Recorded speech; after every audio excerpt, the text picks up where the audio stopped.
Welcome to Michigan Reimagined, a spotlight podcast. And here's your host, Chris Buck. So it's been about a year since the Capital Area Manufacturing Council had hired its new executive director. We had her on soon after her appointment, and now it's time for an update. So here to discuss the progress of the CAMC is Executive Director Cindy Kangas. Welcome back, Cindy. Thank you for having me. Excited to be here. Yeah, no doubt. And I if I'm not mistaken, it was last May of 2021 That's right. that you were in. Yeah. And then now we're recording this in early June of 2022. So you've had about 12 months or a little bit more to get your feet wet. And yeah. I know you don't come from a manufacturing background, so this appointment was, I wouldn't say out of left field by any stretch, because you're a fantastic advocate for whatever you decide to advocate for. Right. But I suspect that you've learned as much as you've delivered to the constituents, so I'm excited to have you tell us more about that. Yeah. So, just for those who aren't familiar, the Capital Area Manufacturing Council, what's the mission? Who are your members? How does it work? So I'm going to try and keep this long story short. Right on. Way back maybe 15 years ago, Capital Area Michigan Works came up with these focus groups. Okay. And they were groups that they saw would need employment within the next 10 to 15 years. Construction, obviously manufacturing, IT, nursing, and all of those came to fruition. And all of these groups were meant to kind of come out from under the umbrella and become their own entities once they were stable enough to do so. And so we broke off from Capital Area Michigan Works about 4-ish years ago. Okay. And we became our own entity. We're a 501c6 membership organization. And we provide services to manufacturers in Ingham, Eaton, Clinton, Livingston, and Shiawassee County. So it's a big, broad group of manufacturers right here in the center of the state. Right. And how many members do you have?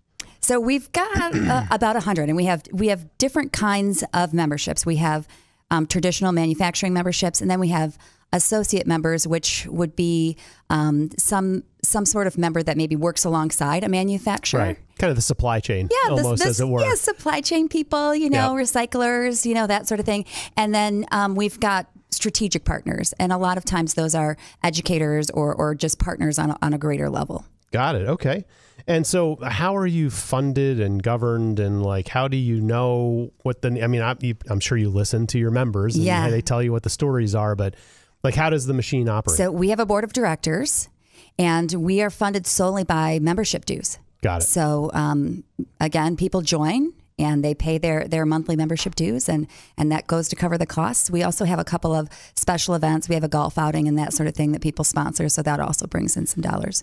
And the idea is that you want to have kind of a collective voice of kind of common problems, that if you've got, all these different manufacturers and, maybe 20 of them are struggling with the same problem, so they should kind of share a brain. It's true. Different manufacturing councils operate differently across the states based on what their needs are. So, for example, there's a council in Jackson, and there aren't a lot of training centers there, so they also offer training for some of their manufacturers. Okay. Here in Lansing, we're very blessed to have LCC. We've got a lot of other places where people can go to learn welding skills or manufacturing skills. So the value to our members is the outreach to the community. We have great sponsorship or great partnerships with the area schools and that talent pipeline as we're nurturing that next generation of manufacturers. We have lots of social events. So every month there's some sort of tour or some sort of event that our manufacturers can attend. And then there's always a third thing that our manufacturers can do every month. So we've got a women in manufacturing group. We have an HR group. We have all member meetings. We have all kinds of things that our manufacturers can do just to come together and support manufacturing, and honestly to share experiences. And who doesn't want to have those 5 people on their speed dial that they can call and say, hey, can we work together on this? Or who do you use for this? Or let's talk about the supply chain. Right, right. It's become this great networking. Just I don't even know how to put it into words. It's amazing networking for all of these manufacturers. And I think a lot of times they're so busy doing business with people out of state or out of the country that to come together with people locally that are experiencing the same things, it's a great relief for them. That's great. And to give you a great sample of this, how do people sign up for your weekly newsletter? Usually they just give me their email and I just put them on it. I send an email every Friday morning. I try to 6 a.m. Yeah. It's time. 6 a.m. Yes. every Friday. And it's fantastic. It's so, I've been getting them for probably 6 months and they're so robust. There's so many great stories and photographs and links to click on and you're everywhere. And it's, and they're big smiles. And I mean, I know times have been challenging and that everything isn't sunshiny, but to have that kind of camaraderie, it comes through. I can just tell you that it comes through, that people are really valuing what they're getting out of it. I love to say manufacturing is the best kept secret. That should not be a secret. Right. And usually every week I'll tour 2 to 3 factories just by myself to talk to people. And so I've become kind of this Where's Waldo? I try to take pictures of the people on the lines. I try to take pictures of what's going on inside of these places. And then I'll post them on our Facebook page and I'll send them in our newsletter. And people will say to me all the time, I had no idea this was even a thing. And I'm like, it's in your backyard. Right. We should be so proud of this. And so it's been really wonderful for me to bring manufacturing to the forefront for all of those people that didn't really know what was going on around here. Right. And when I interviewed you last time, which was maybe a little premature because you were like, holy crap, it's just so big and so much. And I had no idea. And what you just kind of finished with is exactly that sentiment. It's like, I drove by this kind of entryway to something that really didn't have much of a sign to it. And it turns out now that I've walked it, they have 500 employees and they're shipping these things internationally and they're $1 billion organization and they're right down the street from this subdivision and they probably don't even know that it's there. And Chris, the culture, when I go in there, it is amazing. Like the CEO or the plant manager will come out and we'll walk the line and they will know everyone by name. They will talk to them about their job. It's just kind of like waves. In a large company, it's so rare for you to go and talk to a CEO and have them know all of their employees by name and go up and talk to them about their jobs. It's just so family-like. And there's this coaching, teaching, and mentoring aspect that anytime I go in there, they want to teach me things, but they are also very intentional about promoting from within and teaching their employees what they need to do to get to that next level. It's lovely. So as a person who doesn't really have anyone in manufacturing in my family or really neighbors, and it seems like the biggest challenge that I continually hear about is talent, right? And then there's such a thrust on you don't need a 4-year degree and college debt. And I mean, that's great for some kids, but let's stop, saying, oh, well, you're a dumb kid in junior high school or high school and you're not on the college track. And someone used the phrase dark, dirty, and dangerous as the manufacturing of old. And I'm told over and over again, and I watched quick videos on what manufacturing looks like now, and it's high tech and it's bright and it's safe, and you said the camaraderie and the promote from within, and you keep reading stories about the money these people make, and they'll pay you for your apprenticeship instead of actually having debt to get an education in your head to go try to find a job. So there's a narrative that needs to change. So how does that, is that a big part of what you're trying to accomplish? Let me tell you, I could talk about this all day, but when you and I were younger, we may have had like a wood shop class or there may have been a metals class in school. There's none of that anymore. And a lot of kids may not be exposed to ISD or RESA programs where they could leave for half the day and go take those classes. Right. And a lot of teachers and counselors aren't sharing that skilled trades are a thing, that you can have these jobs and successful jobs. You don't have to go to a 4-year university. And a lot of these kids can, as you mentioned, graduate. They can get jobs in manufacturing. They can start making a living. And if they need to go to school, the manufacturers will often pay for that to happen. Right. It's amazing. And you're right. It is high tech. It is clean. They're well lit. They're secure jobs. And manufacturing has not stopped. It's booming. It's booming. Right.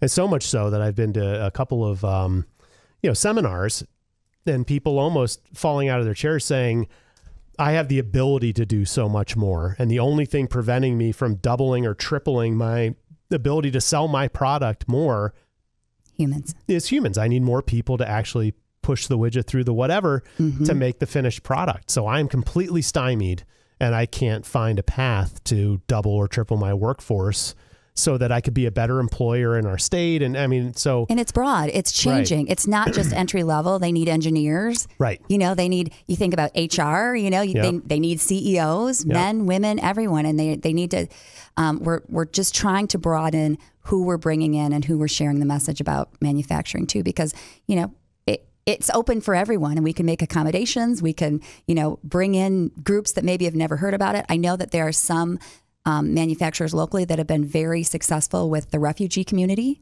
which has been amazing. Yep. So you just have to think outside of the box to fill those spots. I mean, people keep saying 4.0 is coming, 4.0 is coming, but it's really not eliminating the jobs. It's just kind of evolving them a little bit. So, we're always going to need humans making those products. Right. And what they're doing might be different. Yeah. Like you said. Yeah. Yeah. So, okay. Gosh. All right. So we wandered so much here. How do I get us back on track?